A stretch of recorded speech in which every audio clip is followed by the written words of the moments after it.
Our sign language interpreter is Meresha Awiti. Fear, outrage and grief have gripped Paris, France and the entire European Union. France is under a state of emergency after a series of deadly terrorist attacks inflicted carnage and chaos at popular spots across the capital Friday night, leaving 128 dead and over 200 injured. World leaders have rallied behind France and pledged to work together against terror as ISIS claimed responsibility for the Paris attacks. KTN Samogina reports. Outside the European Union headquarters in Berlin, Germany flew half-mast to mourn victims of the Paris terror attacks. It is an onslaught that has shocked the world, with French President François Hollande declaring 3 days of mourning. France is in a state of emergency, reintroduced border patrols as well as closed its borders. A state of emergency will be proclaimed, which means that certain public places will be closed, traffic can be stopped and searches ordered throughout the greater Paris region.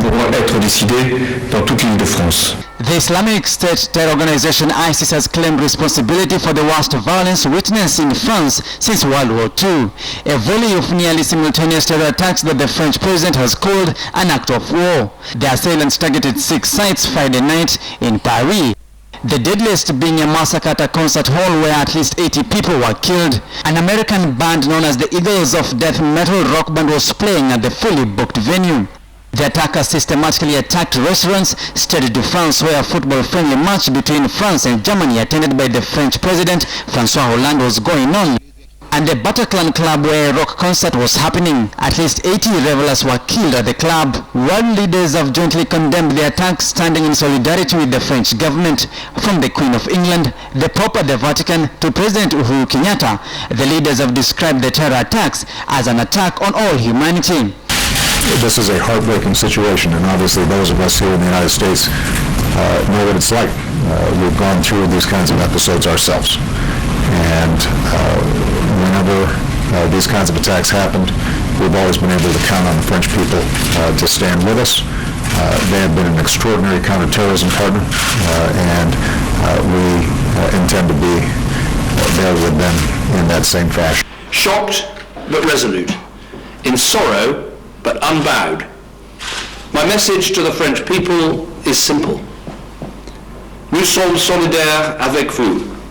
Nous sommes tous ensemble. We stand with you, united.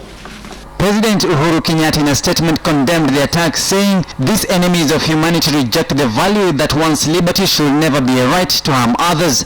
They reject democratic constitutions and the equality of all, regardless of their faith in the rule of law, opting instead for a perversion of faith and attempt to justify the murder of innocents. They repudiate the embrace of diverse beliefs and cultures in a common humanity, preferring narrow, intolerant and hateful identities. Sisi kama Wakenya lazima tuendelee kuwa vigilant, kwa sababu watu hawa bado wako ndani yetu. Lazima tuendelee kusaidiana na maofisa wa usalama. French authorities have put the death toll of the Friday night attacks at 128 fatalities, 99 in critical condition, while over 200 wounded. The attackers ruthlessly sought out soft targets where people were getting their weekend underway. A busy concert venue, restaurants and bars, a French national stadium where an international soccer game was being played. France President François Hollande has promised France will be ruthless in its response as questions arise if ISIS is moving into the realm of international terrorism. The attackers brought together world leaders who previously were finding it hard to agree on a strategy to fight the Islamic State terror group.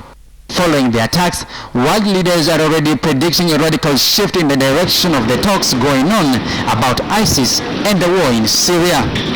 Sam, KTN News.